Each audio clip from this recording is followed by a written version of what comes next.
much. I'm going to tell you a little bit about this so that you understand what I'm talking about. Down there we have a plant that grows out in the woods and the fields. Looks something like a turnip green. Everybody calls it poke salad. Poke salad.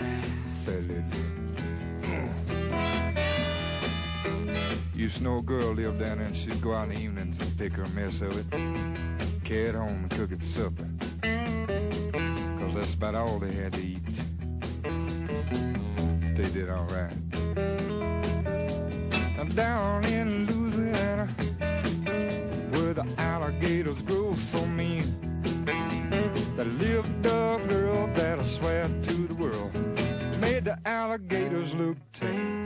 Poke salad, Annie. Poke salad, Annie. Everybody said it was a shame, cause her mama was working on a chain gang. A mean businesswoman.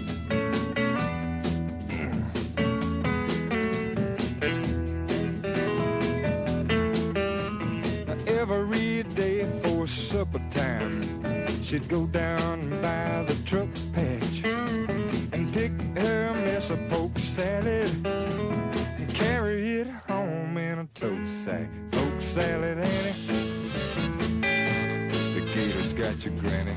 Chomp, chomp, chomp. Everybody said it was a shame, cause her mama was working on a chain gang. Richard, spiteful, straight razor tote moment. Lord, I must pick my mess up.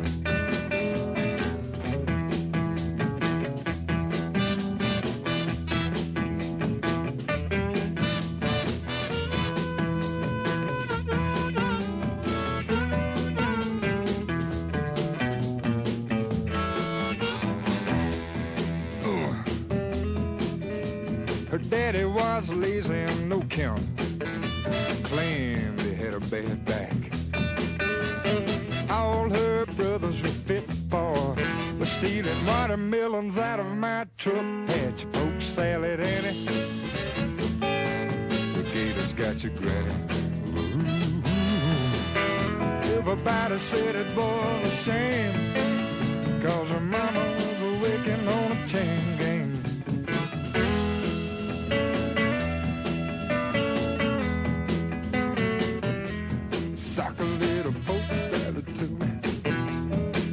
I need me a mess of it. Good God.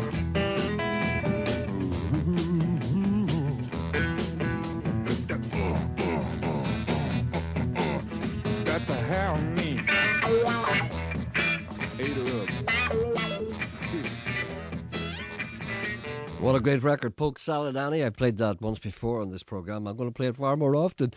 You will learn to your chagrin. That's Tony Joe White. Daddy was lazy and no count. Claimed he had a bad back. I went back to my bed for about 10. Polk Salad DLA. What's that you talking about, going back to your bed? I was talking to Emma there. Well, stop talking to Emma when you should be listening to the programme. I said I get up at 10 past Emma's 7. looking very attractive the more she becomes pregnant. She's getting far better looking. I mean, far better looking. No, she's looking really... That's not a compliment. No, she's looking stunning. I know it's meant as a compliment, but it's, I mean... Would you not think anyone can always be better looking? I mean, no. It's impossible for me to be more handsome, but I'm talking about ordinary people. You can't say that, Gerry, you're getting better looking. Yeah, you can. No, I don't think so. Yes, you can. You could go up to Marlon Monroe. Not now, of course. Right. She's been dead I'll for 50 ask years. Emma. Emma, The if girl I that said you to you... said it No, to. okay, let me talk to Emma directly. Emma, if I say to you, you're looking great. You're You're sticking getting what? better looking. You're sticking it well? No, that's a different thing. I'm saying to her, she's looking stunning, I'm saying. And that doesn't mean to say that she didn't look well before that. No, See, but that's what a you're woman looking... can always look more beautiful, always. A woman can never be more beautiful, too thin or too rich. Always remember that. Always remember that, Sean. And listen when I tell you that I know about these things. I know how to talk to women. You do I too. know you do. But you I do know, but I too. don't think that's one of your... I don't think that was one of your best lines. Yeah, but let Emma decide. Ask Emma, was she flattered or indeed insulted by that remark? I don't know. She doesn't know, you see. You see, she's always on your side. No. Anyway, that's Tony Joe White. Never mind, Emma. Look, And leave you her keep alone. your hands off her. I just give her a little You tickled her. I know, but I wanted You to. shouldn't tickle pregnant women. Sorry, I couldn't help it. There was so much of it there. You see? I couldn't pass it. Now, that's a compliment. Anyway, that was for Philip McNabb from Coleraine. Listen to the way I'm talking today. That's from Philip McNabb from Coleraine on his 60th birthday. No, it's an advance request. He's going to be 60 on the 8th of March from his children Lynn and Graham. He's a big fan of the show and would love to get a mention on the radio for you on this big day. I'll tell you what I'll do. I'll put that on the one side. And actually, when that birthday comes up, I will mention it. I saw a very interesting thing in the paper yesterday, one of the Sunday papers. I think it was the Sunday World or indeed the Sunday People. I read them all, you know. There was a story that we talked about on this program a long time ago. A man wrote a book called Beyond the Wide Missouri. You told me to read it. I know I did, but I didn't realise at the time. You see, I thought that was fact. Now, What was correct me fact? if I'm... Was the book? I heard about this. It was about Yeah. two guys in the 1830s or 40s, or whatever it was. But these two guys who left County Derry, Mahara, that area, around about Mahara, and they were friends. And when they got to America, they split up and did various different things. One of them went off and gold mines, 49 or whatever it was, and the other one had a very interesting time, and he ended up being captured by the Indians. And would you hear this? He survived being scalped. That sounds like a first. How did he survive? Well, you know, I think that's what happened to Barra Best. No, he's all right. That's a terrible thing to say about wee Barra. I just threw it in there. Barra, No, I apologise. I'm sorry, Barra. I mean, Barra's a nice guy. But I mean, that could have happened to him and he's not telling anybody. But can you imagine being scalped and then you pass out and then you wake up and you look in the mirror and say, Jesus, boys, that's some haircut. How do you expect Barra Best to come on the TV tonight and tell us the weather? His hide is thicker than you think. That man hadn't... Any man who goes on TV must expect things to be said about him. But do you know how to... I know how to scalp a white man. Now, people don't know. Do you see in the movies? What you do is you see him going, hey, the white man. And you see him jump off his horse and the white man's like, oh, don't scalp me, mister. Don't scalp me, mister. I just got a haircut. You see, and he grabs a white man by the hair and he goes, fight! And then he holds up, I'll scalp a white man. Like that. It's not as easy as that. When I was in America not so long ago, I was doing a documentary about a scalp hunter who was from Antrim. His name is James Kirker. Did you ever see that movie, The Scalp Hunter, with Burt Lancaster in it? Hello? No, I'm listening to you. Oh, yeah, You told me not to interrupt you. No, but I asked you a question. Did you ever see that movie, The Scalp Hunter, with Burt Lancaster in I it? said I don't know. You don't know if you saw it or not? No, you did tell me about it. Is it about a boy scalp hunting? Yes. It's about a man who was the head of a band of desperados who ran around scalping Indians because they got $200 a pelt. But did they not scalp Mexicans as well? Yes, they did. That's the whole point, because you can't tell the difference between a Mexican scalp and an Indian scalp. So you'd say, there's a Mexican scalp him, that's a couple of pound there, look. Scalp him now. You see? And then it all went pear-shaped. But anyway, what were we talking about?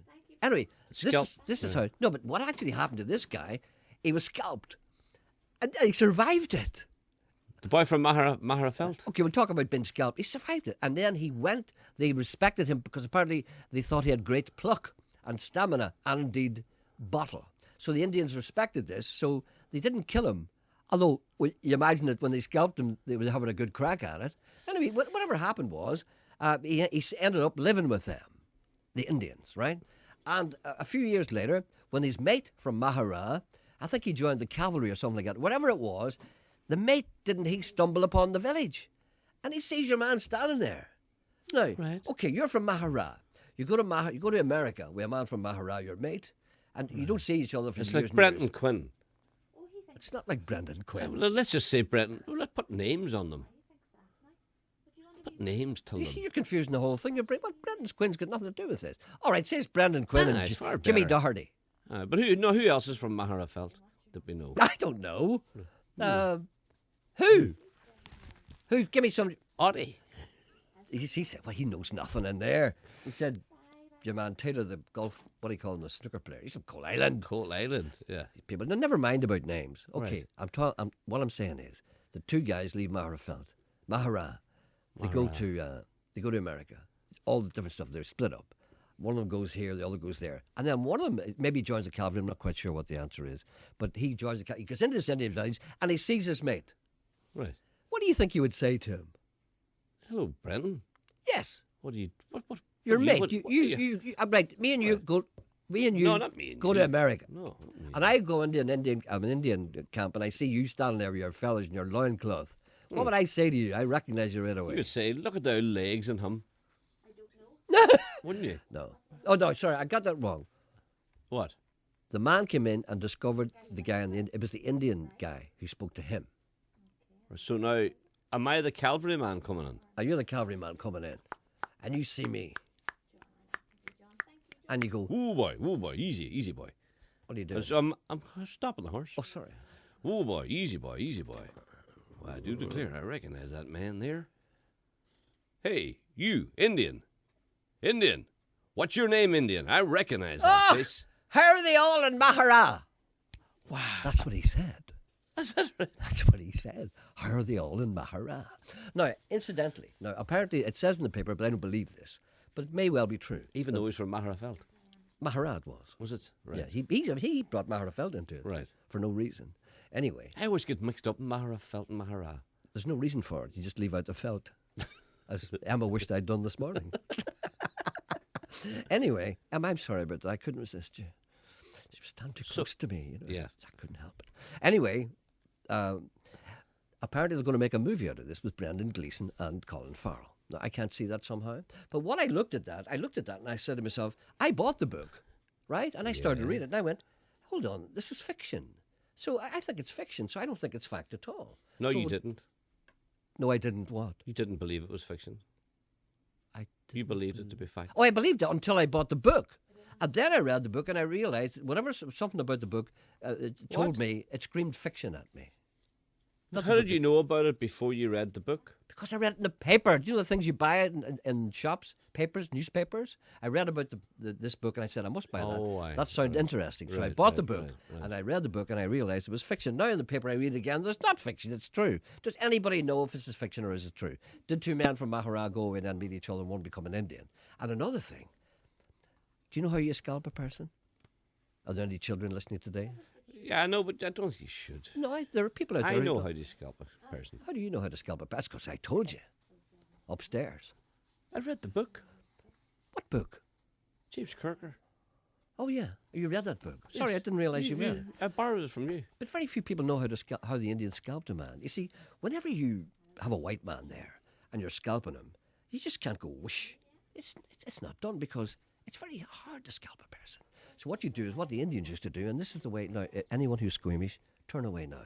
Turn down the radio. What you do is they would put a foot on each shoulder, right? And You need to have a head for heights. No, the person would be lying. We think they are circus acrobats. No, the person who's been scalped would be lying prone. You just said, go and lie down there. No, he'd be dead probably. You didn't usually scalp people until they were dead. Although Barabest, he got away with it. What happened was the guy's lying down, so you put a foot on each shoulder. Then you take the hair in your hand and you stretch it, right? And then you make a circular incision round the whole head, and then you pull it, and it pulls out like a cork from a bottle. It goes. That's the way it goes. Apparently, it's very, very difficult, and a lot of strength is required. Anyway, what time is it now? 11:15. Yes. We've now told the people how to scalp a man. There's no other radio program. No other radio program. You'll learn before 11 o'clock how to scalp a white man. Now remember this. Right, now I'm going to talk about something else entirely different. I believe you weren't well today. You had to go to a physician this morning. No, I had an appointment, prearranged appointment. Oh, prearranged? I thought you were summoned. Oh, no, with the hospital. Well, how's your eye clinic? How's your health at the moment? It's all right. It's still the infection. Are your legs, the infection is still in the eye. Are your legs working? Yeah. How's your heart? No, he had a good look into it. No, he didn't do any of that. He was just looking into my eye. That's all right. Do you know what's awful? Did you ever get your eyes tested? Did the man ever look into your eye? Well, do you want me to tell the Polish joke? No. Did you ever get that? Did you ever? A man has looked in me. They come up very close to me. And it's terrible if they're smokers. You've got to put your chin on a little lever, a little ledge. I know. And he looks into your eye. I know, he's very close. Yeah, you begin to say, I don't like this. Our knees were touching this morning. You feel a little frisson? I felt a frisson there. What's the book called, someone asks? Beyond the Wide Missouri. I felt a bit of a frisson there. Anyway, Right, I want to talk now about... No, let's start the programme first. Good morning, everyone. Thank you for listening to the programme. You're probably wondering what this is. Well, so are we. The number to ring if you want to contact this programme is 08459 555 678. The email address is gerry.anderson@bbc.co.uk. And the text messaging service, for those of you who perhaps have not had the education that you wanted, it's 81771. There's a call for you. Where's that? On one. Bet you it doesn't work. Oh, yeah, it works. Sorry, I apologise, Sean. I'm jumping the gun. Yes. We had a little trouble on Friday.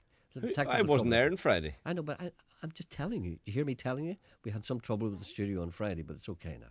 You were playing a song on Friday morning. I was talking to Conleth Hill. Conleth Hill is the most talented guy ever to come out of this country. Was he asking about me? No, he doesn't know you. You were playing a song on Friday morning. Yes. And I was listening to it. No, not like you. And then it just... Why don't you listen to the programme when it's on here? It just faded away. And then there was dead air. There was silence. I know there was problems with the microphones and everything. And then another song just came on. But you never made any back reference to it. Because the microphone wasn't working. Yeah, but you come on and you just said, that's Mary Doherty there singing her new song. But you never told us who was singing beforehand. That's because I was having trouble doing other things. My momentum was impaired, and my flow was, well, unflowed. There's a man here. Can you wait until I talk to this guy? Are you having bother with your flow? Hello? Are you? What's wrong with him? Tell him to wait until we're finished. What? Are you having bother with your wee flow? Well, just a little. Are you having... Yeah. Is it troublesome? Is it sore? Well, it's not sore, no. It's just frequent. It's frequent? Mm-hmm. Oh, no. It's stand there for a long time. Is that right? Anyway, good morning, sir. Hello, Gerry. Hello, how are you? Sorry you had to hear that. I'm well, thank you. You sound very well, too. I'm fine, thanks. I can't believe how... If I was any more healthy, I'd be arrested. How are you today, and what can we do for you? Well enough. I was listening, as I always do, last Thursday, and there was a boy on, and his last sentence was, "You two boys are the best double act in the world." No, I wouldn't go as far as that. Maybe, perhaps, Britain. Well, I wrote a little ditty concerning that. Just did you? Yeah, it's concerning yourselves. Are you going to read it? Yes, if you wish. Oh, absolutely. Go ahead. Right, it's called Duo. I hope it's clean. It's clean, yeah. That's good. Yes, sometimes they aren't. Okay. Go ahead. Right, on Radio Ulster, just after 10:30, you're invited to listen to two rambling men. Their feet don't move, but their tongues will toil. They're Gerry Anderson and Nosy Sean Coyle. They interrelate in more ways than one, as they banter and chuckle while having fun. The devilish duo, who rant and rave, were thrown off a course on how to behave. Coyle interrupted us, just wouldn't shut up, while Anderson was deemed as far too abrupt. They coax and challenge and act the tit, as one tells the other he's simply not fit. Sean, with his ailment, attempts a derailment when Gerry begins to speak. The latter will chatter while the former will natter, each of them far from meek. As for music, they're each at extremes. Gerry moves forward and Sean just dreams. I'm a regular listener. Tune in every day. I listen intently to what they will say. When they go into character and a story begins, I marvel at the mimics of the theatrical twins. Gerry has a memory that is second to none, but he tends to embellish what he has done. Sean will correct him before a full stop. He's the comma in his sentence, the inquiry cop. Back and forth they bounce denial, each the jury in an unscripted trial. They argue and reason, but when all's said and done, the Derry duo perform as one. That's very good. That's very Okay, good. Gerry. That's very good. One criticism, I would drop the act the tit. And maybe get another few words for that. It's colloquial. That's very, that's very good. Make it more radio Okay, friendly. That's very good. Very Okay, good. I mean, you should write more stuff. I do. I have hundreds written. Hundreds. Anything. I was listening to William Crawley yesterday, and he come up with So a was word. I. You were listening to, sorry, what was that? What listening to who? William Crawley had a brilliant William programme Crawley. yesterday. I that's listened to Hudson. him, and he come up. Did you hear the word he come up with, Sean? What a bedgery. Yeah, well, that's an old one. What about Ray? I think John Right. Hume may have been the first to That's use been that. about for years, yeah. Yeah. But That's what's wrong with us. That's what's wrong with us in Northern Ireland. It's our whataboutery. What about that? That's all right, very well. But what about your man? What about that? What about that? What about that? That's right. Did you hear the fella dancing, Michael? Ah, I did the topper. Aye, Wasn't it boy. great? Aye. And then he was doing the rap. Very good. Oh, it was a marvellous programme yesterday I'll morning. just leave you It two. was, That's all right. It always Good is. luck now. Yeah, it's a good programme. Good Sunday morning Listen, programme. thank you very much. And maybe perhaps you could Okay. send us some more examples of your work. No problem, Jerry. Thank you. Okay. Bye-bye. Bye. Bye-bye. There's He's a very- man with information about your book. He's very good, isn't he? Yes. You were listening to dancing on the radio yesterday? I listened to I think William Crawley's one of the best. Oh, he is actually, but Nolan is William afraid. Crawley's Nolan's the afraid. best. Nolan's afraid of him. I would say he's the best of our broadcasters. Nolan's afraid that Frawley's going to topple him. But Nolan's very insecure, you know. I have to talk him down sometimes. You were listening to dancing on the radio. That's a new thing. But that's the whole thing. I said to myself, how are they going to do this? How are they going to do it? That's nearly on a par with And my... I'm going to tell you something now, and this is as true as I am sitting here for an entity. I kid you. Ulster Scots. I kid you not. Right. Okay, the man was doing the Shan knows, the tap, and he was saying that That's not tap. Shannos is singing. It's Nicher hotten Jochen yai and Nicher button Jochen high and Sean Sixten nachen Jocher two and Jochen patten jitten day. That's Shannos. no, it's not. It's dance. And I hinten jitten pie and Jochen and Jochen and Nuggets and Shaw. That's Shannos. It's dance. It's not dance. It's That's where tap dancing originated in Ireland. Yeah, but not Shannos. Shannos is singing. It's tap. The man You're with talking the man. You're talking about set dancing. You're talking about set. Shandos is not that. It's singing. Dancing is different. You do that with your feet. And it's probably talking about set dancing. It's the origin of tap dance. Of course it is. Okay. Yeah, batter on the floor. Okay, I'll go to the corner. I'll go. Now, to the don't corner. be so hard. I'll go to the corner. Don't be so sarcastic. I'm just correcting you. You always correct me. I'm just taking the opportunity. There's a man who wants to tell you about your book. I'll tell him. I'll talk to him now in a minute. Because that reminds me of remember the gymnastics on the radio? This man was rapping. I know. This man was a great guest. Stop talking about programmes that are on a Sunday. I'm in bed when they're on. Hello, good morning. Morning, Jerry. Good morning, sir. Do you know about that book, Beyond the Wild Missouri? Is it fiction or is it fact? It's fact. Well, why? I read it and it read to me like fiction. Why did it sound like fiction to you, Jerry? I don't know. It just it's 3 years since I looked at it. I looked at it and I said, this is a novel. Well, 4 years ago, there was a book launch in the city here in St. Column's Hall. Yeah. There were 350 people at it. Oh, I know that. And the person who was there to launch it was the American Consul General, Susan Elliott. Yeah. Liam Neeson, who's a friend of mine, was supposed to be there and couldn't make it. Uh-huh. Seamus Heaney sent us apologies, and so did Maeve Binchy. I'm very sorry I couldn't be So there. there's some big names for you, and they have all got a copy of the book. But and is they all it think it's marvellous. is it fact? Yes, fact. Well, I apologise. I thought it was fiction. Thank you. Your apology is well accepted, man. Because I was just under the apprehension. I thought that it was. I assumed that it was fact, and then something about it, and whatever it was, or somebody told me, or something. I said that's not fact; it's fiction. I thought it was somebody actually, pretending it was fact, not in any horrible way, but using it as a kind of a gimmick to sell it, and maybe perhaps some newspaper got it wrong, and then I thought, well, I'll tell you what I'll do. I'm going to read it again. Yeah. Well, Jerry, just so you need some more facts from me, Father John Walsh, who I'm sure you know from the St. Column's Day as the past president, who's now the parish priest of Buncrana, his father, Owen Walsh, was a solicitor and he was a historian. And about 75 years ago, he dug out the history of the famous men from Mahara. Yeah.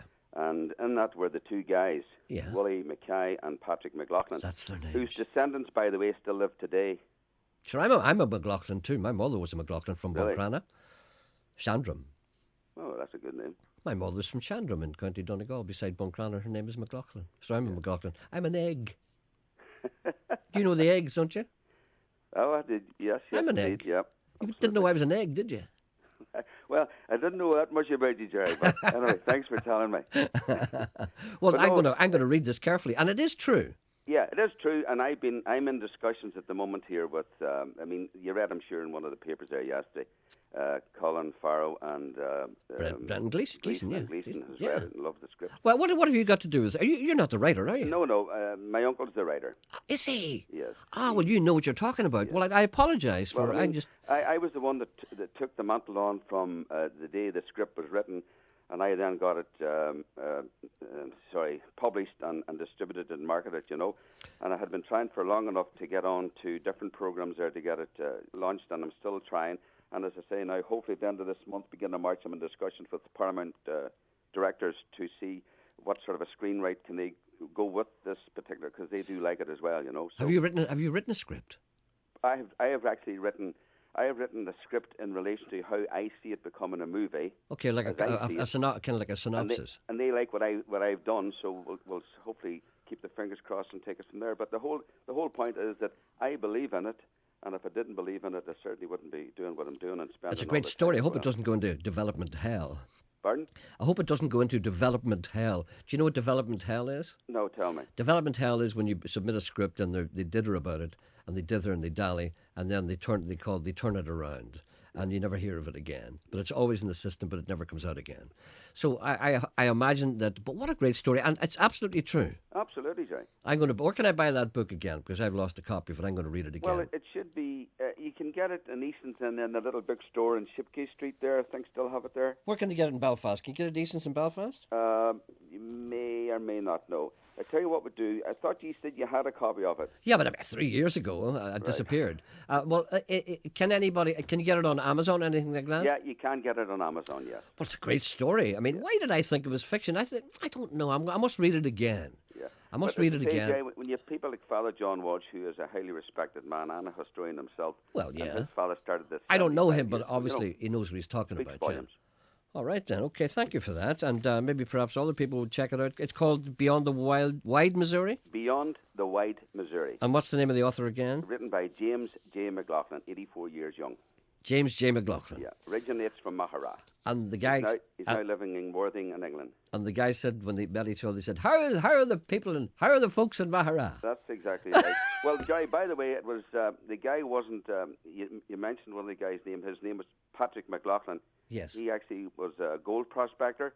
Yes. And he did finally hit gold and became very wealthy, but he got involved with their own guys and they took it off him. So he made his fortune and lost it. Yes. And the other guy ended up with the Indians. Yeah, he was captured. Luckily enough, he was captured. Was by he scalped? Indians. Was he scalped? These Indians saw his bravery, and they actually took him on board, and he settled down. Was he scalped? No, he was not. Well, why did they say in the paper he survived being scalped? No, I don't think it says that now. Because, no, that's probably a little liberty. Probably a little liberty. Sometimes they get a wee bit out of joint, as you can appreciate, John Daly, that same thing happened to John Daly. That's why you never see him anymore. John Daly, not thank you for that, John. No, you're right. John Daly.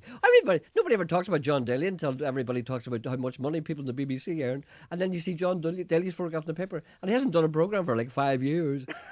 Just children in need. Yeah, he does, of course, but you don't get any money for that, do you? I never did. I hope he doesn't. Anyway, listen, thank you for that. I'm going to check that out. I'm going to make it my priority to read that book again to make sure that I got it right this time. Yeah. Okay, thank you very much indeed. Very interesting conversation. My pleasure, Gerry. And thank you for keeping me right because I was wrong. Thank you very much indeed. Bye-bye. Bye. Bye. You see, I can't admit I'm wrong. You should learn to do that. On 92 to 95 FM and 1341 medium wave. This is BBC Radio Ulster. BBC News at 11 o'clock. I'm Anne-Marie Foster. The police have defended their handling of the issue of car hijacking in Belfast. It follows criticism from the West Belfast Sinn Féin MLA Jennifer McCann, who said the local community is angry that people arrested in connection with car hijackings in the area are being released within hours. Chief Superintendent Alan McCrum is in charge of the unit set up to deal with the problem. He says they too get frustrated but have to operate within certain guidelines.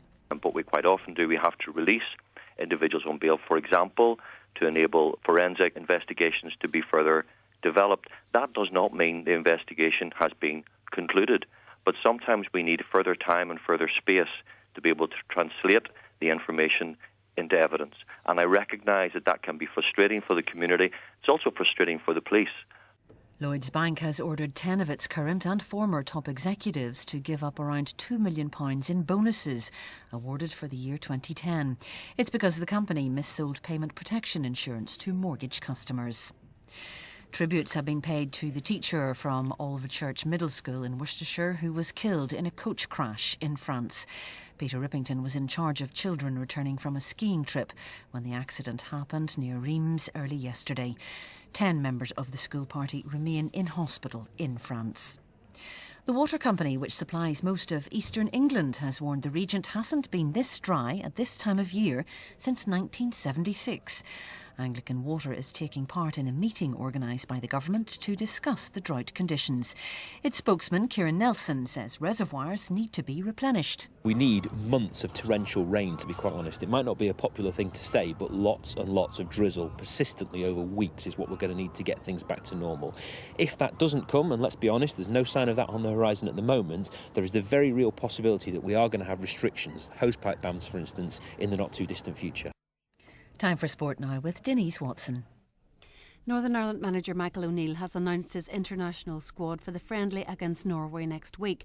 Aaron Hughes is back after reversing his decision to retire. Also back after lengthy absences are Burnley defender Michael Duff and Kilmarnock midfielder Dean Shields. Johnny Gorman, a regular squad member under Nigel Worthington, misses out, as does Andrew Little of Rangers and Chris Baird. There are no uncapped players in O'Neill's squad, but Michael McGovern, Jamie Ward and Shane Ferguson, the Newcastle defender once thought to be considering switching his allegiance to the Republic, have each played just once. Alan Manus, the former Linfield goalkeeper, now at St Johnstone, is also named. BBC Sport Online has the details. And Derry City have signed defender Dermot McCaffrey from Dungannon Swifts on a 2-year contract. Now the weather forecast with Cecilia Daly. It's cloudy and rather wet today with outbreaks of rain on and off, some of which will be heavy in western areas.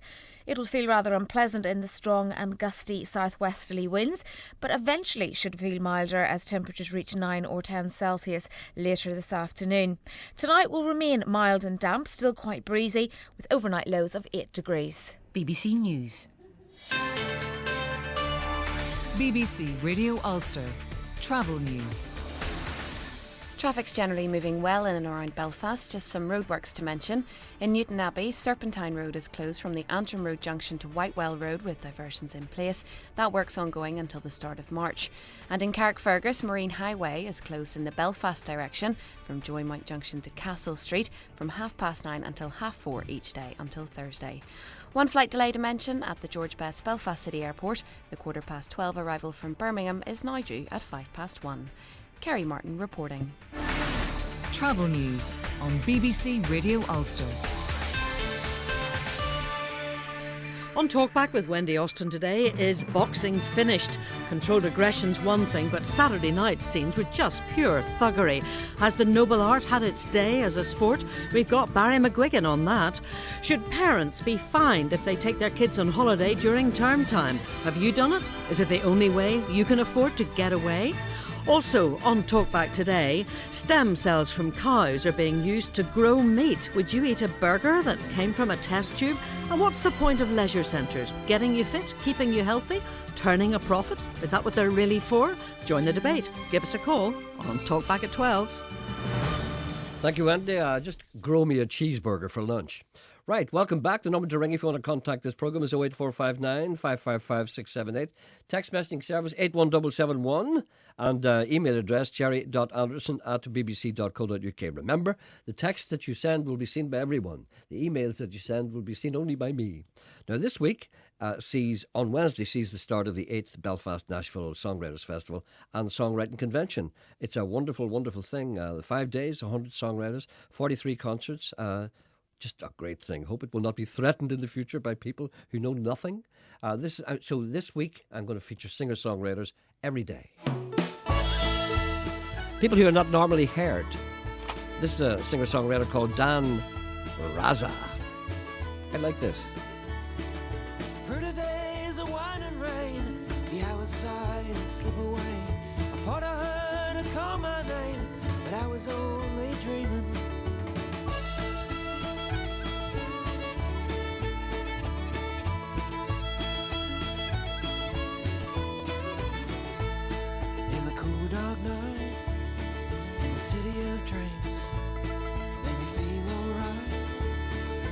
dance all night in the cool dark night.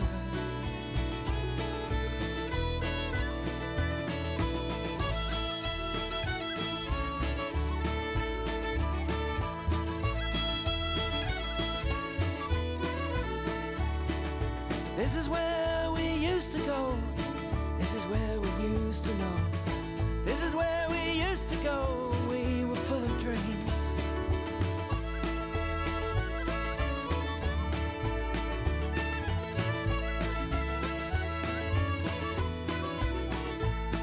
In the cool dark night, in the city of dreams, make me feel alright. Gonna dance all night in the cool dark night.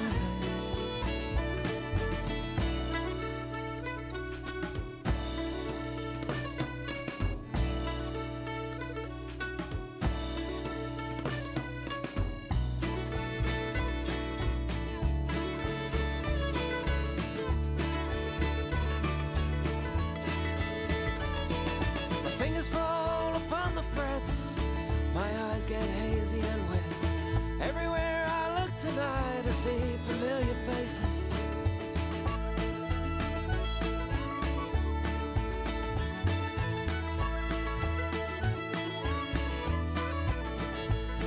In the cool dark night, in the city of dreams, make me feel alright.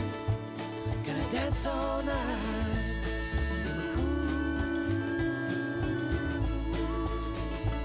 In the cool dark night.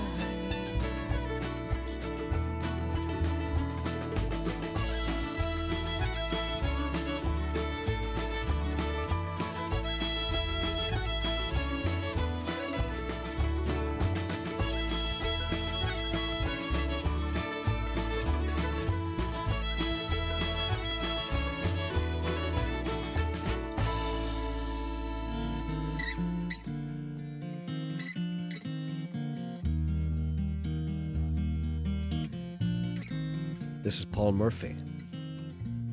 That was Dan Raza. 10th of July, the sun in our eyes.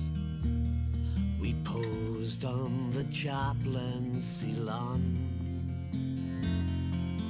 young and so proud, at the heart of the crowd.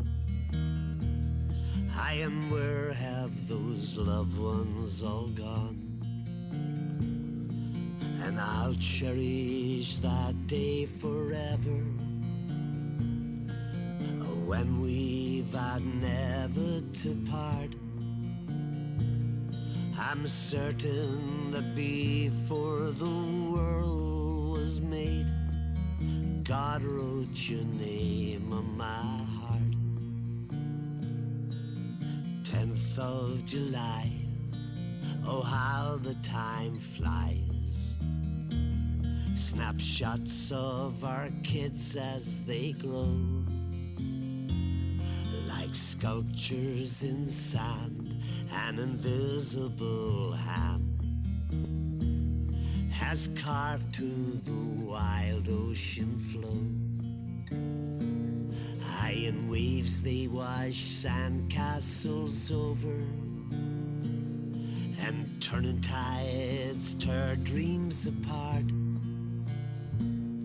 In young lovers' plans may be written in sand, but God wrote your name on my heart. Before they put man on the moon, or Sputnik in space, before rock and roll had a signature tune, God wrote your name on my heart.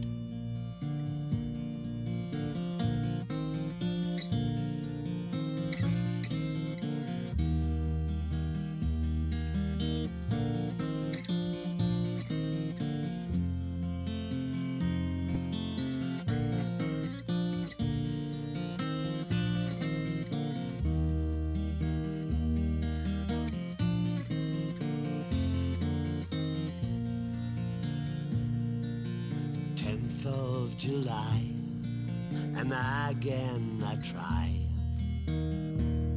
to focus on love's mystery, to write out a song, fragile and strong,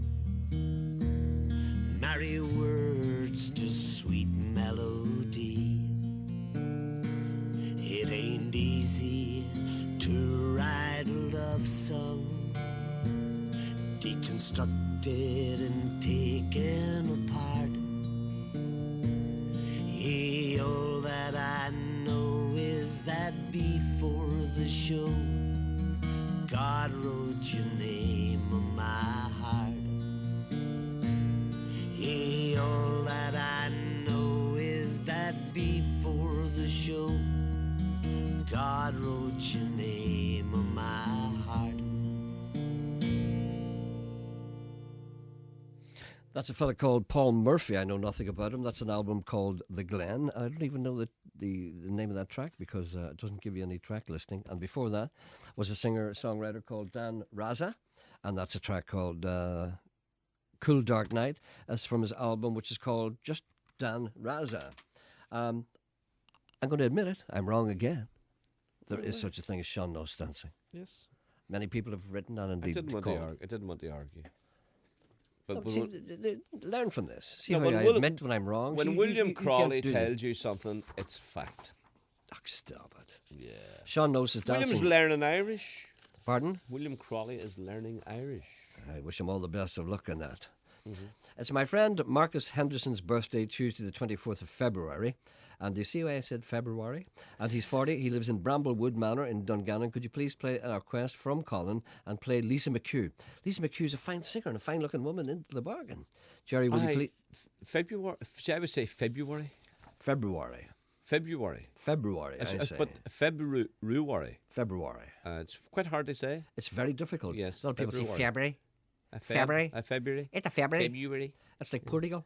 Where are you going your holidays? Portugal? You going to Portugal? Gerry, please There's say... a man for you. There's one for every one of us, Sean. Gerry, say happy birthday to Katrina Quinn from Kilkeel.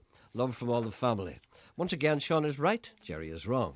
Sean Noss is a form of dancing and as a form of singing. So in other words, both of us are right, yes. And both of us are wrong. Mm-hmm. Well, I'm wrong, but both of us are right. There's a great book about bounty hunters. You can't get bounty nowhere. I was talking about the bounty the other day. Bounty I was hunters? asking people to name the four Marys. The four Marys? Yeah, I can't name them. The only one I could remember was Mary Cotton. Can I just ask you this? What, yeah. Whilst all the lads were reading Adventure and Rover and Wizard and Beano, am I to take from your conversation that you were reading Bunty? Bunty was one of the comics that came into our house because there were girls in our house. I know there were girls in your house. Along with the Beano and the Dandy. I'm sure there Nylons came into your house as well, but I'm sure you didn't try those on. Or maybe you did. Yeah, but I was at a time, the four Marys were, I was at that age. And I was never at adventure. You know what I mean? What adventure will the four Marys get up to today? And you read it. I know very few men who can name the four Marys, and I'm not being sexist here. I'm just wondering, are you okay? There is a great book about bounty hunters called... You see it again? I know, I like saying it, bounty hunters. That's people who roam around newspapers shops looking for the bounty. Bounty Hunters by Cormac McCarthy is called Blood Meridian. Well, we were talking about scalp hunters. Well, they were bounty hunters as well, yeah, I suppose. But no, a bounty hunter is someone who tracks a person down and brings them back, dead or alive, no matter what the case may be. Sometimes it doesn't matter. Dead or alive, they usually kill them first. But normally a bounty hunter would be a person who would go off and get somebody and bring the person back, and then he'd be paid. Whereas a scalp hunter, all he'd do is bring back a scalp, be it Mexican or an Indian. What about that critter that was in a car for 2 months? I don't know about this. The boy that was trapped in his car in the snow. I didn't know about this. I've missed this story. It's in the news. A man was trapped for 2 months. In his car? Inside his car. I hope his radio was broken. 2 months. Uh-huh. And how did he survive? That's what they don't know. He did survive. Oh, yeah. How did he survive? That's the whole point of it. They don't. Did you not read the story? No, it's just breaking. The story's breaking now. And then breaking now?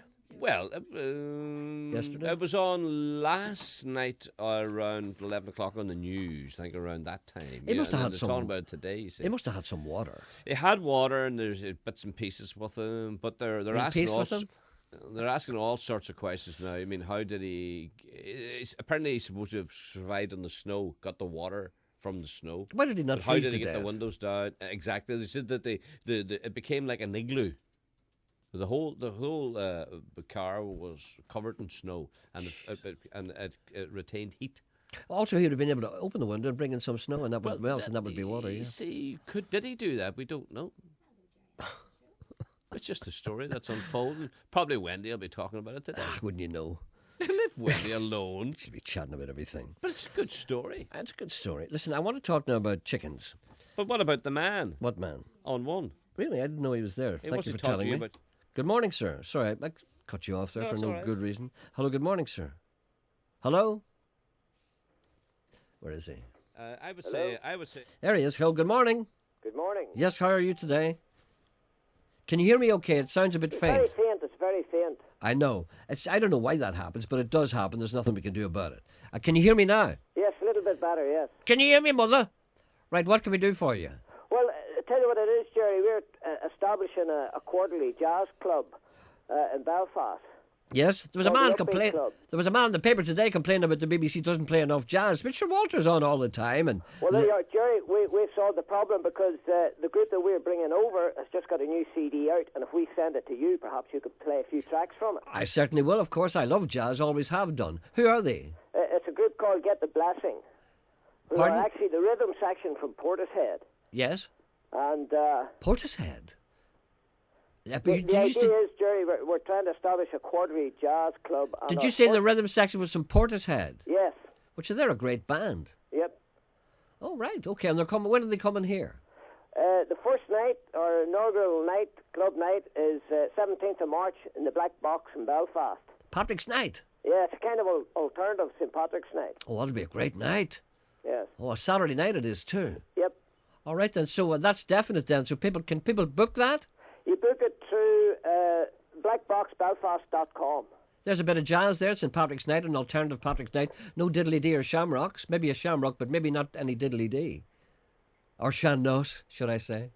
So that'll be a good night. Yeah, not that there's anything wrong with Harry's music, but sometimes you need a break from it. So that's St. Patrick's Night in the Black Box. Yes, and you'll forgive the pun here, but you can get the blessing on St. Patrick's Night. What, sorry? Get the blessing on St. Patrick's Night. Yes. Bit of a pun there, Gerry, isn't it? I hear that, yeah. I'm Yeah. trying to, it's difficult for me. I All right believe you then. like a pun as opposed to a bun. I don't like puns. I have You like buns, though? No, stop it. I have an allergy to puns. Have you? Anyway, how can they book? How can the punters book for Patrick's Night? Sorry, I can't hear you very well. Sorry, how can they book for Saturday night? Yeah, they can book it through blackboxbelfast.com. Okay, thank you very much. Thank you, the 17th of March. Yes, indeed. And I'll throw you up the CD. Okay. And you'll play us a few tracks, Gerry. Yes. Thank you very much. Thank you. Bye. Bye. I want to talk about chickens now. There's a man who wants to talk to you about his grandfather. I have to talk about chickens And he's first. on one. Is he? Mm-hmm. But that man was just on one. How did he get on one No, so he's on fast? two, I'm told. And That's Mick is on two. Good morning, Mick. Good morning, Mick. Somebody in the distance. Sounds like Mick's wife. Mick! Hello. Good morning, Mick. How I are can't you? hear you very well. What is wrong here? You're not speaking Hello? up. I am speaking as well as I possibly Sorry, can. I still can't hear you. Come in closer to the microphone. I can't come any closer to the microphone. I can't come any Hello? closer to the microphone. Say hello, Mick. Hello, Mick. Hello, is that Sean? Is that Gerry? Sean, will you ring him back? No, that's Mick. Mick, talk to Mick now. Mick can't hear me. He can if you would talk properly. All right. I am talking properly. Mick can't. I can't hear you. I'm Do you hear him sorry, saying? I can't hear you. Will you hang up, Mick? It must be. Hang must up, be your Mick. side. Hang up, Mick. Mick, will you hang up? No. I'll hang up. Right. I told him to hang up because he couldn't hear me. No, why? I don't know. It's probably something to do with that thing there. He'll come back. Put him on one the next time. What? I've never had so much trouble with machinery in my life. What was Mick on there? One or two? I think it'd be a little dope, and I'm not quite Was Mick sure. on what, Emma? Two must be a faulty line. Well done, Sean. No, but we need to get that sorted out. What about all the other things that needed sorted out? Can They're we not get done Mick either. back on one, Emma? What? That's why I asked him to hang up. Yeah. Okay. Right. We'll We're talk- trying. We've got. All Mick. right, it's okay. See, I'm All getting right. excited. That's no hurry. All right. Let's No, but ta- all I'm going to try to tell you is Mick. Is what? Mick is on one. Mick is on one. One. Yes. Is that right? Go on, try it now. Good morning, sir. There's. It's the same. Hello, Mick. Hello, I can't hear you. Well, we've tried everything now. Can you hear me? I can hear very lowly. I heard you well when you came on there at the start. All right. But there- I've lost you a lot now. That's as loud as I can get. That's as loud. Is that Shane there? Shane is in. Thanks, I've Shane. lost you again. Okay, that's no problem, Sean. That's a waste of time there. Well, what are we going to do? with this Shane might be able to do telephone something there. system? I'll leave you to it, the two of you, because I'm going to talk about hands. I wanted to talk about hands in the first place, and then, you know. Sam writes to me and he said, I know it may be a while before you'll be able to visit and see the work that we do here at the Nut House Hen Rescue and Rehoming. Now, that might sound a bit strange to you, but it's a cause close to my heart. What these people do is they go along to places where they have battery hens who are caged up for the purpose of laying eggs, right? So this is true. This is not a wind-up. This is true. So whenever the hens reach the end of their natural life, in other words, they're not really laying as well as they did before, they retire them. And you know what retiring means for a hen? It means good night, chicko. So what these people do is they go along and they say, let me take these little hens off your hands. It's no sweat of their noses, or wherever it is their sweat is off. So they take the hens out, and these hens have never seen daylight, never seen grass, never seen any form of human kindness. So what they do is they ask people to take them. So if I was to take a hen, I would take a hen. They just need a little place for them to go, maybe a little outhouse, maybe a bit of ground round the back. You put them in the wee outhouse. And apparently what happens is they stand there for about 2 or 3 days. And they look around them and they realise that there's nobody standing beside them. You know, it's like living in a tube in London, and then suddenly there's nobody in the tube, and then you stand there and there's nobody in the train. And then apparently what they do then is they go over and they look out the door and they go, Jesus, boys, there's a world out there. Jesus, boys, what's all that green stuff? What's that thing in the sky? That'll be the sun. I might go out there and have a look. And then apparently they age out. Then they start to peck. And then what happens is that the people who have the hen, they go out there and then they start to stroke the hen, comfort it. Then the hen becomes a valuable member of society. So what you do is you save a life. Are you getting one? No.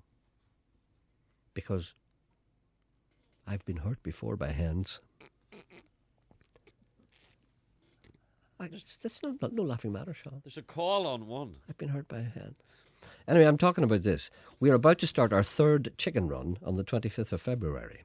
After already saving and rehoming, listen, almost all of the 706 hens saved so far. This time we've been exceptionally blessed because we're going to be able to save and rescue white ex-battery hens. This is unusual for the UK, as normally these are found only in Europe and America. But I thought this was Europe. And there are very few farms, almost none, who care for white battery hens. Almost every farm uses the most common brown battery hen, but then thankfully not everyone. We also had hoped that this run would have brought us over our first 1,000, but numbers are getting there slowly. But if not this time, there'll be more chicken runs to get there. This will be our very first own hatchling... Oh, sorry. For those people who may not be able to take care personally of the hens of their own, we also accept donations and sponsorships towards the upkeep of some of our longer-term hens, who for various reasons are required to have an extended stay at the nut house, either due to illness, medical treatment or injuries. So there we are. So if you want to be involved in that, please log on to www.nuthousehenrescue.co.uk, and you can do nothing more worthwhile than actually save a hen's life. No, it sounds odd, but I mean, think about it. You're taking a hen that has never known any human kindness, never seen any sunlight, never seen a blade of grass, never pecked nothing, and you're taking that hen out and you're just saying, here, hen, this is my world. Join in. www.nuthousehenrescue.co.uk. I think that's a great thing to do. Of course, you laugh at it. I do not. Yes, I you called do. my snooker balls hen. That's another thing that you shouldn't do. Don't be naming your snooker balls after hens. I said, get in there, you wee hen, you. You know when you pot one? Well, I don't like that kind of talk. You know? Get in there, you wee hen, you. Yeah. I don't like it. Too much of an Ulster Scotch ring off it. Is this man here again? No, this is another What, have man. you retired him or what? But you can't hear him. I know, but did Shane not do anything with the machine? Shane just clicked his heels and walked out and shrugged his shoulders. Buggered off. Yeah. He must have been trained by Ken. So he says, there's nothing we can do. Oh, nothing you can do. So he just always watched Punch his Because pilot. Punch his pilot. No, it was working all morning. Ah, well, right. And then I come on, it doesn't work. Does that not smack to you of sabotage? Incompetence? It's William Crawley. Is that- A lot of people saying that William Crawley's a fine broadcaster. They're all saying William Crawley. No, he is a fine broadcaster. And people are saying they enjoy his programme very much the Sunday morning, as indeed you do. Yes. He is a fine broadcaster. That's why Nolan doesn't like him. One what? One call. One hand, one man, one hand, one vote. One hand, one vote. What do we want a hand? When do we want it? Now! I turned on the TV yesterday afternoon. One man, one vote. I was watching a football match and it was so boring. I forget what it was. Anyway, I flicked over it and there's this big polar bear. Yes. And this big polar bear boy was having great fun with a sort of a robot, a camera. The cameramen were using filming, and then did you see it? No. By any chance? And Anki was eating seals and he was running around. Then he had a mate, but I watched it only for a couple of minutes, and then it says, "Nah, I don't believe any of that." You see? Do you see the damage that was done by David Attenborough? Do you see? Uh-huh. I said I don't believe that. It was before you would accept it. I started to question when he's doing things. I said, "Now, how did they film that? How did they do that?" Well, what was the polar bear doing? Was he balancing himself on a big ball or something? No, a small ball that it was a camera inside it. Mhm. And, yes, that's Mhm. funny. You should pick up on that. Mhm. And right enough, he got the two front paws and he got up on top of it and he broke the ball. The ball eventually halved to the That's what they the do in ball the with the camera. circus. Yeah, and I said to myself, how did they do that? I hear a man trying to How breathe here. How did they know that polar bear's going to stop just there and break the camera just? Oh, you're so cynical. But it spoiled it for me. I know. I hear someone breathing. Is there a man on this phone here? Michael. Michael, good morning. Good morning, Gerry. How you doing? You're not the man who was trying to get through earlier, were you? I was. I've tried for the last 15 years to get through you. No, it's not. Listen, I'll tell you what happened this morning. I looked up the phone book. Yeah. I got the number for Radio Foyle. Yes. I rang up Radio Foyle. The receptionist, lovely lady there, said to me, right, I'll put you through to the show. Yes. Put me through to the show. Look at this guy called, yes, Foyle. Pardon me? Foyle. Yes, is that Gerry? Is that Coyle, Doyle, Foyle? He said, no, this is Foyle. He says, the first day I worked in this radio station, I don't know how to transfer you. You have to ring back. So I had to go back through the receptionist game. Who would that have been, Sean? Well, what time was that at? I was about 10 to 11. First day man. First day on the job. What kind of training do you Well, have see, up there? that's quite possible. Quite possibly. There might be someone in little kind of, maybe youth training thing. Is it we get people in here? But anyhow, Gerry, I get to the point where I'm ringing up. I woke up this morning in a sweat. You know why? My Abbey Rose 15 years ago stole your pair of sunglasses in Belfast. Yes. I've had a prick in my conscience. I've got to ring you up. Yes. The other thing is, I have a confession to make as well. Being a Notts County supporter in Division 1, we're looking for a manager. Yes. Martin Allen got the boot on Saturday. Gerry, we need you. Really? As a manager. Do you think I'm the man for the job? Gerry, you have the charisma. You are the Maradona of Notts County. That's true. You ever thought of that? Indeed, yeah. Okay. But Gerry, the only reason why I'm ringing you up is, I'll tell you a quick story about myself. I'm a hopeless footballer. Left foot, right foot, didn't know what I was doing. And I've been a supporter of Bangor Football Club here in Northern Ireland for about the last 50-odd years. Mm-hmm. And I always used to annoy my father about going to join any football team at all. My father says, no, stick to what you're good at. What's that? Running. Right, so that's fair enough. So one day, my father rang up Charlie Tully, the famous Charlie Tully. Yes. I'm sure you remember him. I do indeed. The gentleman scored twice from the corner. That's right. That's great. Now, Charlie was the manager of Bangor, so my father rang Charlie up on the Monday evening. He said, listen, you take my son down for a trial and see how you get on with him, and let me know if he's any good. So anyhow, next evening, I was in Lindenhall Street, got into the battered old Bangor FC minibus, yes, sitting amongst all my heroes, Harry Clayton, the rest of the guys were sitting there, and I was mesmerised, absolutely mesmerised. Whenever I got to Bangor, that was fine, no problem at all. Got changed, went out. All of a sudden, Charlie started picking on me to do runs and press-ups, whatever. Yes. And every time I complained about running around the track once, he said, right, off you go again. So I thought maybe this is the way they don't have an kind of initiation ceremony. We thought, here's the new Maradona Bangor. Definitely Maradona Bangor on his way. Next morning, I couldn't move. I was like a stiff corpse when my head only moved. That's right. Everything else wouldn't move. My legs wouldn't move. Now, I was only 15 years of age at the time, and I used to go to the Unchristian Brothers up in Ben Road. And whenever I got back to school after about 2 days convalescing, my father said, "That's you finished. No more football for you. You stick to your running. Don't worry about stick to supporting Bangor. Don't worry about anything else with regard to Bangor. Leave them alone. Don't go anywhere near them." So anyhow, whenever I got back to class, one of the brothers said to me, it just shows you, keep the you can't go far wrong. They wouldn't do that to you. But Gerry, it's funny because my father 10 years afterwards told me that what had happened.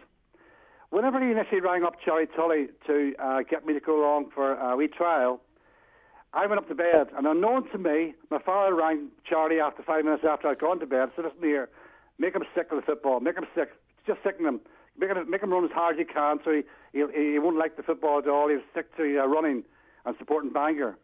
What a cruel thing to do. Well, your father does things you don't really know, but it took him a long time to tell me back. Well, how do you feel about that? Do you feel resentful that was done to you? No, I love Bangor anyhow. Listen, Gerry, I'm mixed up now. We actually went in Europe twice. We went to played in Cyprus and also played in Eastern Europe. And both times my wife hid my passport. Hid the passport. Hid the passport. Said to me, "No, I'm sorry, you can't go." Now, the other thing, Gerry, is being an oddbod, I also support Notts County. And the reason being was I worked in England for about 15 years. I came back to Northern Ireland a number of years ago. But I go over every year. There's about 6 or 7 guys over in Ballyclare, apparently, who are Notts County supporters. So we're looking, as I said before, we're looking for a manager. Now, there's one other thing, Gerry, I want to tell you. And one of the main reasons why I'm ringing up to tell you about, I told your presenter there, was that we are holding a tax seminar for anyone who is self-employed, looking to start up, a taxi driver, someone like yourself who's self-employed. Oh. We're holding the tax seminar at the football club this coming Saturday. No, I can't listen to that. 11 o'clock to 12:15. All right, then. And, Gerry, the only thing about the sunglasses are, Maddie was 6 foot under, so unless you can be telepathic and have some words with her to find out where the glasses have gone to, I can't help you. Okay, I'm sorry I never delivered. Listen, thank you very much. Great story. Thank you. You take care, Gerry. Thank you. Cheers, Gerry. Bye now. Bye. Who did he remind you of? I don't know. He reminded me of Frank Carson. No, he just never stopped. Frank Carson not well, by the way. What's the story? Is he not? No, he's not, apparently. I hope he gets better. Well, what's the story about the glasses? I don't know. I never couldn't understand anything about it. See, his aunt stole your glasses. Yes. This happens all the time. People want a piece of me. Yeah. It happens all the time. I'm used to it. I'm going to play a little song now, which I played a while ago. It's by Tom Russell from his new album, which is called Masabi. And it's a song called Sterling Hayden. Why is it not playing? What's going on here? You see, has Shane been in here? No. This thing's not playing. Hold on a second. Why is that not playing? Put it in another box. But it's going. Look, it's just not making any noise. Is it saying hello to you? It's not doing anything. Is this swirling round? It's swirling around, yes. Hold on a second. I see what's happened here. I see what's happened. I'm sorry. Someone has left something down on top of it, and it no longer functions. That's it. This is a song called Sterling Hayden, which I thought is very interesting. It's from Tom Russell's new album, which is called Masabi. M-E-S-A. Sorry, I thought about Sterling Hayden yesterday morning in bed. Did you? Yeah, is it the man who wrote the great book that you were talking about? Voyager. I was trying to remember the book, yes. That's it. That's it.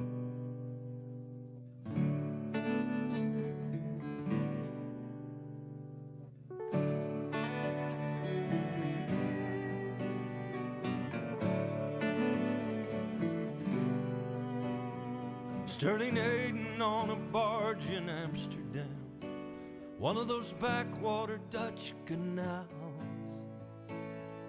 A bottle of Johnny Walker between his legs, drunk but articulate as hell. You were saying, yeah, I ratted on people during the McCarthy era, huh? Yeah.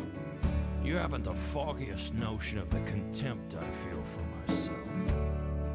Maybe that's why we drink, huh? Yeah. Some damn thing shipwrecks the heart. Sterling Hayden on a 3-masted schooner, kidnapped his kids and sailed around the globe. But a man can sail in one big circle, not escape his wounded sailor's soul. So heave her up the mainsail, boys. Heave her up and away we go. We're bound for the bay where the white whales play on the midnight straits of Jericho. And if ever I return, pretty Peggy, home, all your cities I will burn, yeah I would, with your cardboard scene, your paper moon, or the penny arcade called Hollywood.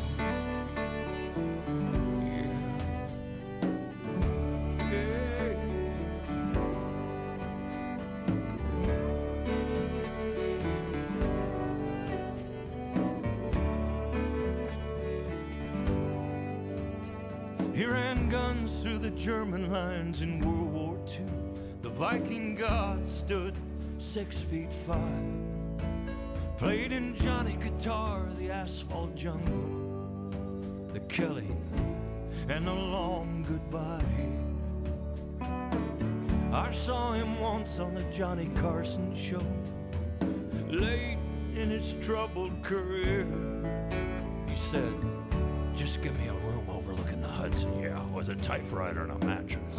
I'll write you a hell of a novel, my dears. So here's to all the tough guy actors and the false gods who made him. And wherever he sails tonight on the 7 seas, may the Lord sail with Sterling Hayden. So heave her up, my bully boys. Heave her up and away we'll go. We're bound for the bay where the white whale plays in the midnight straits of Jericho, yeah. And if ever I return, pretty Peggy, home, all your cities I will burn, yeah I would, with your cardboard scene, your paper moon, or the penny arcade called Hollywood, yeah. Heave her up, heave her up, my bully boys.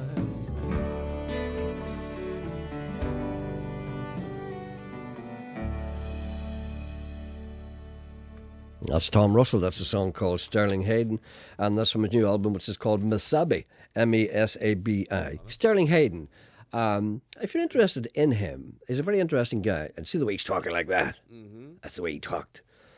He did a very interesting series of interviews some years back. Of course, he's been dead a number of years now. If you check on YouTube, check out, did you ever hear of Charlie Rose? No. Charlie Rose is an American interviewer. He's not as bad as the rest of them. He's not great, but he's not as bad as the rest of them. And he seems to inspire a little bit of confidence to some of these guys. So some of the smarter guys actually go and talk to him. So Sterling Hayden did a series of interviews with him. And it's well worth checking that out. Just check it out. Sterling Hayden, Charlie Rose. There's about 2 or 3 different interviews over different periods of his life. Very interesting guy. Why do American presenters, you know, when one guy is talking to, say during the news, and right, I'm the anchor man. Yeah, I'm the anchor man, and I say, hey John. And now over to thank you, Dan. Over now to Gerry. Gerry's got the latest. Gerry, what is the latest on the prison riot? Well, Dan, thank you for asking me. The prison riot is going strong. I'm here at the scene, and Joe, you want some detail? Yeah, that'd be nice. Okay, Dan. Should they do that in the BBC now? Everybody calls George. But see when they stop. Well, George. Yes, Jim. Well, George. George. Life, Jim. Not as we know it. Is it George? Yes, Jim. No, Jim. Yes, George. It's when they stop. It's when they hand over to the man outside the prison. Yeah. And when he stopped, he would then say, Dan? Yes, back John. to the guy. Back to you. I'm finished. But they don't say, over to you. Or they just say, Dan or Joe or Paddy. So they do that now. The BBC's doing that, George. And when you finish your report. I'm finishing my report. Well, you finish your report now. And it looks as like none of us will have any money for a very long time indeed. As a matter of fact, many of us are staring at the workhouse. George? No, don't end like that. No, it doesn't end like that. No. And many of us will be staring at the workhouse. George. You see, then we pause, then they go back and say, then I say, well, that was Dan outside the prison in Missouri. Cullybacky. Michelle writes to me and she says, well, I have to say that now I've seen the Billy trilogy. I want to talk about it. It wound up last night. Did you watch the last one last night? No. You see, you've no interest in your own country. I had an eye to look after. I know, but you had another eye, hadn't you? You could have kept an eye on it. It was very good, except I'm sorry, but that Pauline got on my nerves. As well as that Shirley character, your woman acting Pauline had also obviously been to elocution lessons, and it just doesn't work with the Northern Ireland accent, plus she couldn't act. I was constantly aware that I was watching someone trying to act rather than getting close to the prey. Or indeed engrossed in the play, I can hardly speak now. It was refreshing, however, to see Gwen Taylor, who played the part of Mavis, who played the part of Jimmy Ellis's wife, English girl. Now, there's a woman who is allowed to use received pronunciation. She's now in Coronation Street, acting a very nasty woman indeed. She's brilliant. But last night, every time she appeared, I expected her to turn into Mrs. Big Nose in The Life of Brian and come out with, oh, it's the meek. Blessed are the meek. Oh, that's nice, isn't it? Glad the meek are getting something. Because they've had a hell of a time, the meek, over the years. Can I tell you something now? Yes. Sorry. Well, first of all, there's a call on one, but I watched for the first time. I watched Room 101 for the first time. Alistair Thing was on it. McGowan. Alistair McGowan was on it. Very boring man. He looked, that's exactly what I'm going to say to you. He looked bored out of his skull. He's very boring As if they say, what am I doing here? Yeah, I think he's got a problem, Alistair. I think so as well. Yeah. Although I would like to meet him because I think he's off his head. Oh, yes, completely. Is he? I was just looking at something there which reminded me of But something. I nearly did something which I have. It's a horrible program. It is a horrible program. Yeah. I'll tell you another horrible program which I nearly watched last night for a specific reason. See how I can't say specific? But see, I watched this program a couple of times and I can't. It's the worst program in the world. I think it should be stopped because do you know the way people put up speed cameras and they tell people not to speed, and then everybody watches Top Gear, and you see those three guys. You know, I've never watched bullies, basically, and whipping around and telling everybody to drive as fast as you can. And, it's just crazy, and they're horrible people. Jeremy Thing, and that wee mole thing, and then your man, awful. But I nearly watched it the other night because Michael Fassbender was on it. Right. He was going to do that. They have this thing, bloke in a reasonably priced car. Because I like Michael Fassbender, so I met him on a number of occasions, and he's a very nice guy. So I wanted to see what he'd be like with those tubes. But I couldn't bring myself to turn over. So what did you watch? Didn't watch anything. So I watched a program that was on the night before. It was in an arena. Now, what's a the documentary. program? I thought you were going to tell us about a program we shouldn't watch. What? I thought you were going to tell us a program that we shouldn't watch. Top Gear. Actually, everybody knows that. I know, but some people watch it. You've no idea how many people watch it. They don't know they're not allowed to watch it. They don't know that they shouldn't be watching it. They just enjoy it for some reason. It escapes me entirely. Jeremy Clarkson, my God. Linda says, here's a and link there was a program on a Wednesday night about some Scottish comedian behind the scenes of behind the stories behind his jokes. Yes. Did you watch that? No. Dreadful. Look, why don't you watch something that's good? You always say you always talk about programs that you hate. Why don't you say something that's good? Have you seen a good program recently? Come on.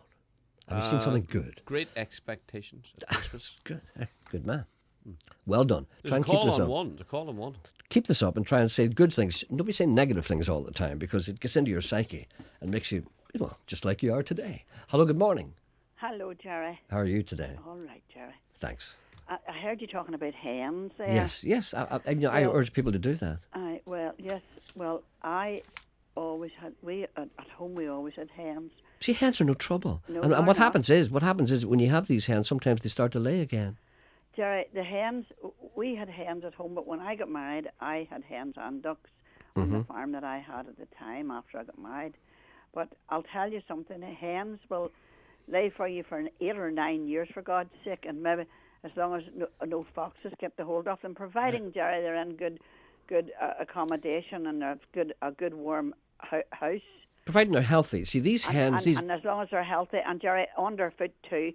Hens like to pick and hook about out in the yard or in a wee field or whatever, but you can't keep them in gutters all the time and that sort of stuff. But see, this is what happens. The hens are being kept in these battery conditions, right? And they just fall to pieces and their feathers fall out. Good. And then No what good. happen? And then what happens is they stop laying because they're unhealthy. Yes. And then they kill them. And then, but if you bring them out and nurture them and bring them back, yes, they if you start look laying after again. them Do you know well, what it's Jerry, like? they'll last for, hens will lay for you, providing they're looked after well. And another wee thing too, sometimes people let their children chase the hens and all. That's very bad for a hen because it makes them lay soft eggs and things like that. They should never be frightened. Like A hen that's chased is far liable to produce scrambled eggs. Well, yeah, it's not good at all. You Anyway, don't chase good. after hens. Listen, thank you. Sometimes I see children chasing after ducks and hens and stuff. Yeah. But the parents don't know any better, I wouldn't No. think. All right then, listen, that's good. Thank you very Okay, much. Okay. Okay, bye. Bye. You see, I was very bad there. Yeah, you were very bad. I wouldn't eat a recycled egg. What do you mean a recycled egg? No, I mean no disrespect to the wee hen that's changed its wee life around. I don't mean any disrespect to it. What do you mean a recycled egg? A wee hen that starts laying eggs again. What would be the difference? What's wrong with it? It means that it's healthy again. That's the reason I think it's not a recycled egg. I think there'd be something missing from it. Do you know what I think? I think you should apply those principles. Do you know the way they say that a battery hen doesn't have any light and it's by the time it comes out of there, it's kind of on its last legs and has no hope and has stopped laying. And then if you show it a little kindness, it'll start laying again. I think there should be something like that for men who are divorced. Do you know people, when you get married, it just gets worse and worse and worse and worse. What about women who are divorced? No, it's men. See, women can handle a divorce all right because they can talk to each other, but men can't. They can't talk. See, if you get divorced, you wouldn't talk to me about it, would you? You wouldn't talk to the undertone. No, but I always You'd suffer inside, wouldn't you? I tell you what I don't like about What would you do men. if you were divorced tomorrow? Forbid the thought. If you were divorced tomorrow, what would you do? Well, I'll tell you what I wouldn't do. A lot of men speak ill of their wives and make fun of them when they're divorced. Well, maybe they've very good reason to do that. But they shouldn't do that. But maybe they've got good reason to do that. No, but that's very personal. They shouldn't do that. You just say, no, we're... But if you're married an old bitch, why not tell people that you're an old bitch? Why? Why should you? Anyway, if a woman was married to you and you were horrible, why should she not tell other women how horrible you were? Well, she shouldn't. Why not? To protect you? No, it didn't work out.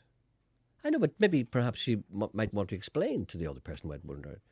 See him there. See every Friday night he come in full. Every Friday night he's full. I can't argue He'd throw stones at the cat. I can't argue, but you see, because I feel that when a man tells a story, I don't believe him. He's looking for an excuse, man. I don't believe him. That's all. So see, when you get a man who's been through all that, to get married, you see, and then he loses the will to live, and then he's living on his own. I think he should be brought in by some older woman, and he should be shown some love and protection, and maybe he'll start to lay again. What would you do if you were divorced? You died today. You'd be dead before midnight. Lessons on by the lake. She was a maid. She dressed in black. She made the beds. I was busking from Verona, trying to make my way back home. I was young.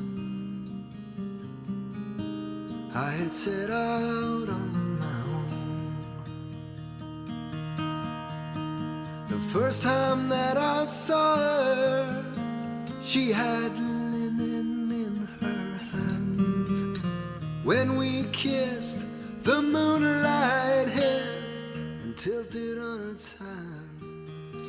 When I drove a little Vespa through the markets by the lake, I felt a king with her arms around my waist. Got to turn it up again now. I turned it down. When nighttime wove its starry cloak upon that little time, she'd stripped down to her skin of olive brine. We'd go skinny dipping in the lake, then she'd light a cigarette, her body wet. Then she'd cast her tenderness. The first time that I saw her, She had linen in her hands. When we kissed, the moonlight hair and tilted on its hand. When I drove a little Vespa through the markets by the lake, I felt a king with her arms around my waist. Now nighttime brings the boatman, I hear her calling me. Cara mia, cara mia, cara mia resta qui, ti amo. You see, the last time that I saw her, she had my baby in her arms. But it wasn't right, a busker's life to make her roam the land. Now I don't know, it's been so long, if I can make it right. But I wanna make it right.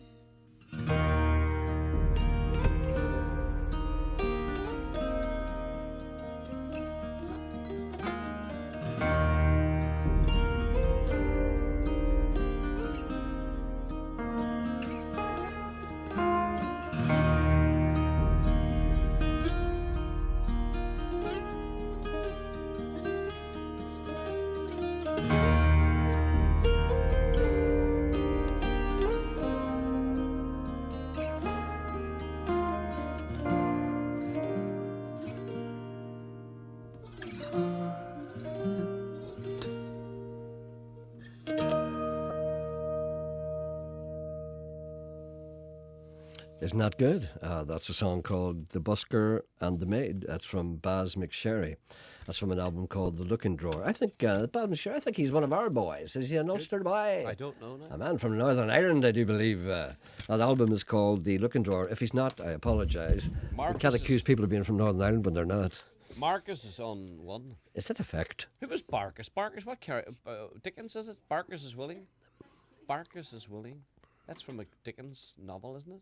I'm not quite sure. I'm not a fan of Dickens. Barkus. I'm not a fan of Dickens. I have never read anything by Dickens. Well, Marcus is on one. I've tried to read something by Dickens. I don't like English writers. I for some reason, except I prefer American writers, like Herman Melville. People like I can't read Charles Dickens. There's something wrong with me. It's nothing to do with not liking English people. I do like English people. I find the Victorian writers too. I just can't be bothered with them. Thank you for playing a track from The Glen. That's Paul Murphy. I played that track, which was really nice, the second one after the news, on your show this morning. This gentleman tells me that he's playing in McHugh's Bar. He's based in Birmingham, although he's Irish, I do believe. He's playing in McHugh's Bar on the 25th of February. When's that? What part of Birmingham is he from? The place where they make the fire guards. What's the 25th of February? Is that Tuesday, Wednesday, This is the Thursday, 20th. Friday? I know. What's 5 days from now? Friday? Is it? No, Would it I be think Friday? it may be Saturday. 25th, Saturday, is it? Is it? Uh-huh.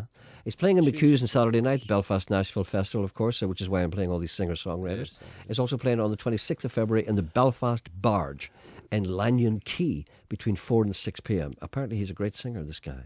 Is the only songwriter mentioned in Lemmy out of Motorhead's autobiography. That's how good he is. Do you know who Lemmy is? David Copperfield. Yes? Barkus. I don't know, you see. I don't. No. I've never got to the end of a Charles Dickens novel. Could you say happy birthday to Francis O'Reilly, who is celebrating a big birthday today? I'm not slagging Charles Dickens, From I just can't. Alana and family. Pardon? Francis O'Reilly celebrating their birthday, and Marcus is on one. Okay, don't get me wrong now. I'm not saying that Charles Dickens is no good. I mean, I just can't read him. It's all right, settle down. No, but I don't like saying things like that because people get the wrong impression. They think that you don't like writers. I love writing. I just can't handle that. I can't read. I can't read lots of writers. I can't read them. No, but that's something I worry about this. Baz McSherry is from Lurgan. There we go. I thought so. Great singer, great songwriter. I'm going to play some more of his stuff. Maybe he would come in and sing for me sometime. Oh, it'd be nice, wouldn't it? Hold your hand, sing for me. You're such a hateful wee shite, you know Make you that? a cup of tea. Will you sing for me, Baz? Baz, go and sing another Put me on the pole. Ah, you see, you lout, you boor. You're sitting there laughing at the higher things of life. Why don't you go back to your snooker hall? There's Marcus. He wants to talk to you. Did you want to talk to me now? Do you talk to me, man? Yeah, Marcus, talk to him. Marcus, I'm sorry. Right. I'm sorry. Yeah, I'm sorry you had to witness that boorishness. How are you today? Well, Gerry, it's the way it goes, isn't it? I know not all of us can be blessed with intelligence. But intelligence and yes, whatever.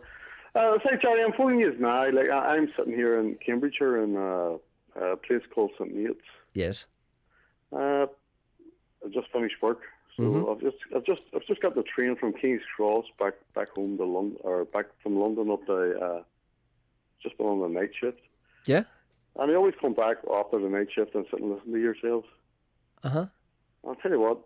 Uh-huh. It always makes me want to go back home to listen to this. Are you serious? That's what you're going to say something. Nonsense all the time. No, thank you. But I always worry whenever people say that, because I always think they're going to say something wounding. No, Gerry, I'll tell you what. I was back home a couple of weeks ago, and I'll tell you what. See, when I go back, my parents live in Carrickfergus. Uh-huh. And see, when I go back home, I don't want to go back to England, but I've lived here for, 12 years. English people are too fussy and sensible.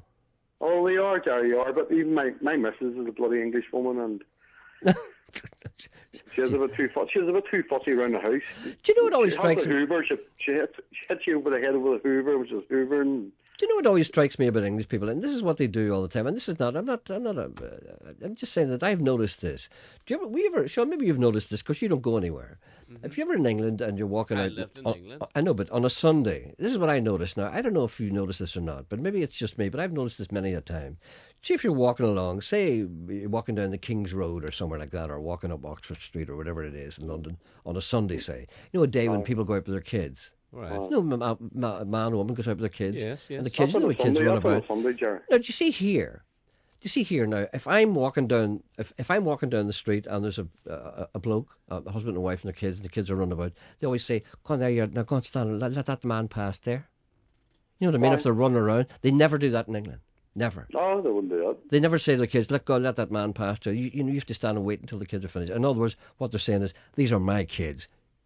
Get used to it. That kind of thing. They never say, let that man pass there. Never. That's what you miss. That's what you miss, you see. You miss people say, go on, let that man pass there. Let that nice man pass. To be honest with you, I work in Tottenham in North London. Yeah. I'm a police officer in North London, and I'll tell you now, mate, they don't do that in North London. What'd you say? Sorry, I missed that. What'd you say? I'm a police officer in North London. Yes, yeah, I heard that. Yeah. And I'll tell you what, they don't tell you to let that man pass there. I'll tell you that now. Well, is yours a dangerous job? I mean, at Tottenham, Harry Redknapp, you have to arrest him every now and again. Sorry, his dog apparently can take money out of his bank. See, my dog died too soon. If I had found out what account it had, I wouldn't have to work here. Well, you're a policeman in London. Well, we don't have any time now. I'd love to talk to you. Listen, give us a ring again, will you? Because we're coming up to 12 o'clock. I want to talk to you about your life, see what it's like. If you don't know if you want to, give us a ring again, will you? Take care. Okay, thank you very much. Bye. Isn't that a nice guy? When was the last time you talked to a policeman from Tottenham, apart from the time... You only started to listen to him when you found out he was a cop. I know.